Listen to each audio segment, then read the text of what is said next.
দেখেন উনি আমাকে হাবিব স্টাইল শিখাচ্ছেন। এই যে উনি দেখুন ভাইরাল। হ্যালো গাইস, আসসালামু আলাইকুম, welcome to my new video. সকলে কেমন আছেন? আশা করি সকলে খুবই ভালো আছেন। তো আমরা আজকে চলে গিয়েছিলাম আমাদের ঐতিহ্যবাহী শায়েস্তাগঞ্জ রূপকথা খেপে। তো আমরা তারপর ওখানে গিয়ে কি কি করলাম চলুন আপনাদের সঙ্গে শেয়ার করি। তো গাইস, আমরা কিন্তু সর্বপ্রথমেই হাঁটতে হাঁটতে কিন্তু ভিতরের মধ্যে প্রবেশ করে ফেললাম। এই যে দেখেন অনেক সুন্দর রাস্তা ছিল। তারপর আমরা হাঁটতে হাঁটতে যখন চলে আসি, তারপর একটু আমরা দুলনায় দুললাম, দুলনায় চড়লাম। একটু হাঁটাহাঁটির পর অনেক মজা হচ্ছিল, অনেক চিল হচ্ছিল এখানের মধ্যে। তারপর একে একে পাল্টে পাল্টে তারপর আমরা বসলাম গিয়ে একটি কিরসের মধ্যে। এখানের মধ্যেও অনেক সুন্দর লাগছিল। তারপর এখানের মধ্যেও আমরা অনেক মজা করি, দারুণ একটা রাতের বেলা তো বুঝিনি, খুব সুন্দর ছিল। তারপর গাইজ দেখেন এখানের উপভোগ করে আমরা চলে যাচ্ছিলাম অন্য জায়গায়। তারপর হাঁটতে হাঁটতে হাঁটতে হাঁটতে এইভাবে সামনের দিকে যাচ্ছি। তো আমার সঙ্গে যিনি গিয়েছিলেন তিনি আমার কাছ থেকে বারবার সরে যান, তিনি নাকি অন্য আরেকটি ব্লগ। উনি যে ফোনটি হাতে করে এনেছিলেন ওনার ফোনটি কিন্তু একদম চার্জ গিয়ে বন্ধ হয়ে যায়, সেই কারণে কিন্তু উনি ব্লগ করতে পারেন নাই। তারপরে এই যে দেখেন উনি কিন্তু, আমি যখন ভিডিও করতেছি উনি কিন্তু ক্যামেরা থেকে সরে যান, যে আমার ক্যামেরা দিয়ে আমি ভিডিও করতেছি না, তোমার ক্যামেরায় আমি ভিডিওতে উঠে কি করব। এভাবে কথাবার্তা বলার পর উনি আমাকে বললেন আসো সামনের দিকে যাই। তারপর আমরা আরেকটু সামনের দিকে গেলাম। দেখেন রাতের অন্ধকারে খুব সুন্দর একটা ভিউ ছিল। তারপর অনেক ভালো লাগছিল এক কথায়। তারপরে এই যে আবারও দুইজন আমরা একসঙ্গে হলাম, একটু কথাবার্তা বলতেছি, অনেক মজা হচ্ছিল। উনি বলেন শুধু যে আমার ফোনে চার্জ নেই, আমি চলে যাব, আমার ফোনে চার্জ নেই, আমি চলে যাব। আমি বললাম আরেকটু সময় থাকেন না, এখানের মধ্যে অনেক সুন্দর ভিউ, আরেকটু সময় উপভোগ করুন। তারপর আমি বললাম আমার ফোন দিয়ে আপনাকে ভিডিও করে দিই।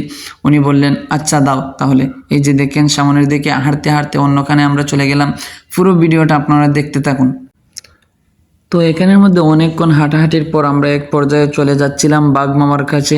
তো আমারও আসলে বেসিক্যালি মনটা ভালো ছিল না, কারণ আমার ফোনের ক্যামেরাগুলি ভালো নয়।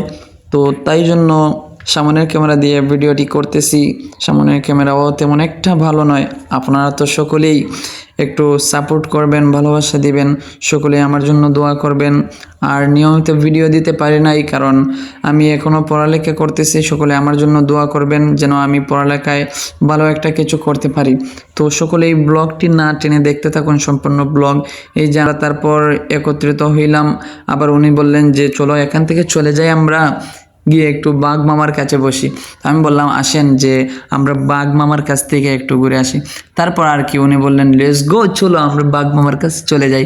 এই যে দেখেন আমরা কিন্তু তারপর বাঘ মামার কাছে চলে যাচ্ছিলাম।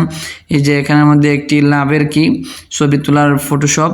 তো এখানের মধ্যে আমরা ফটো তুলবো, দুজন দাঁড়াই একসঙ্গে। উনি বললেন চলো আগে বাঘ মামার কাছ থেকে। তো আমরা এখানের মধ্যে এই যে চলে আসলাম বাঘ মামার কাছে। তো বাঘ মামার কাছে আসার পর উনি বাঘ মামাকে বললেন ভালো করে দেখো একটু বাঘ মামা কোথায় কি করতেছে। বাঘ মামা এখানের মধ্যে কিন্তু একটা মূর্তির মতো দাঁড়িয়ে রয়েছে। তো এখানের মধ্যে গাইস বাঘ মামাকে ভয় লাগছিল না, কারণ এটা হচ্ছে পাথর দিয়ে তৈরি করা বাঘ মামা, তাই জন্য উনি হাত দিচ্ছেন। কিন্তু সামনাসামনি যদি হইতো তাহলে আমরা হাত দেব কি। তারপর আমরা এখান থেকে চলে গেলাম। এই যে ওনাকে একটি ভিডিও করে দিলাম। তো গাইস দেখতেই তো পাচ্ছেন আমার ফোনের ব্যাক ক্যামেরা কিন্তু একদমই ভালো নয়, খুবই খারাপ কোয়ালিটি। তো তারপরও মোটামুটি একটা ভিডিও করে দিলাম একটু। উনি খুব সুন্দর একটা ভাব নিলেন। এই যে দেখেন উনি খুব সুন্দর এদিক সেদিক তাকিয়ে যাচ্ছেন।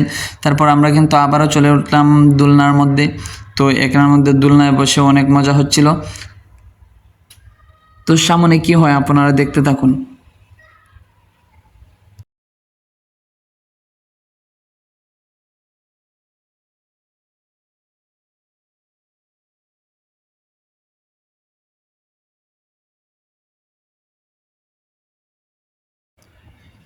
তো এই যে দেখেন আমরা চলে আসলাম আবারও দোলনা থেকে নেমে আমরা বেরিয়ে যাওয়ার রাস্তায়। আমরা খাওয়া দাওয়া শেষ করে ফেললাম। তো ভাবলাম যে এখান থেকে এখন চলে যাব। তারপর হুজুর বললেন আর একটু সময় আমরা থাকি। তারপর বললাম জি আচ্ছা সমস্যা নাই, আমরা থাকতেছি। তো উনি বললেন যে চলো আমরা এদিক থেকে ঘুরে আসি। তো এখানের মধ্যে কিন্তু আরও অনেক সুন্দর সুন্দর জায়গা রয়েছে। তারপর উনি কিন্তু আবারও দোলনায় বসলেন, আবারও বসে একটু লাফালাফি করতেছেন, এই যে দেখেন। তারপর আমি ওনাকে একটু কম ক্যামেরার মধ্যে বন্দি করে ফেললাম। তো গাইস, আমার কথাবার্তা কিন্তু আমার জীবনের ফার্স্ট ব্লগ এটা। আমার কথাবার্তা অনেক ফেস লাগতেছে, আপনারা কিন্তু শুনে হাসবেন। অবশ্যই সকলে হাসবেন না, কিন্তু সকলে মুখটাকে চিপটি মেরে ধরে রাখবেন যেন কোনো হাসাহাসি না হয়।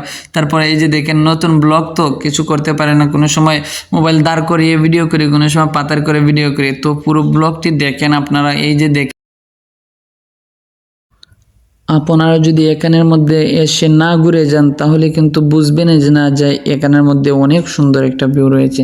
তো সবচাইতে ভালো লাগে রাত্রের একটা ভিউ, অনেক লাইটিং রয়েছে, লাইটগুলো সবসময় জ্বালানো থাকে, তো রাত্রের ভিউটা আলাদা একটু সুন্দর হয়। তারপর আবার উনি আমাকে ভিডিও বানিয়ে দিতেছেন। তো সব কিছু শেষ করে আবার বিদায় নিচ্ছি। তো গাইস, এটা হচ্ছে আমাদের শায়েস্তাগঞ্জ রূপকথা পার্ক। সকলে একবার হলেও ঘুরে যাবেন, অনেক সুন্দর জায়গা। আর আপনারা যারা যারা এখনো আসেন নাই সকলে একবার আসবেন। আমার আজকের ব্লগটি এই পর্যন্তই। সকলে আমার জন্য দোয়া করবেন। ভালো থাকুন, সুস্থ থাকুন। আল্লাহ হাফেজ।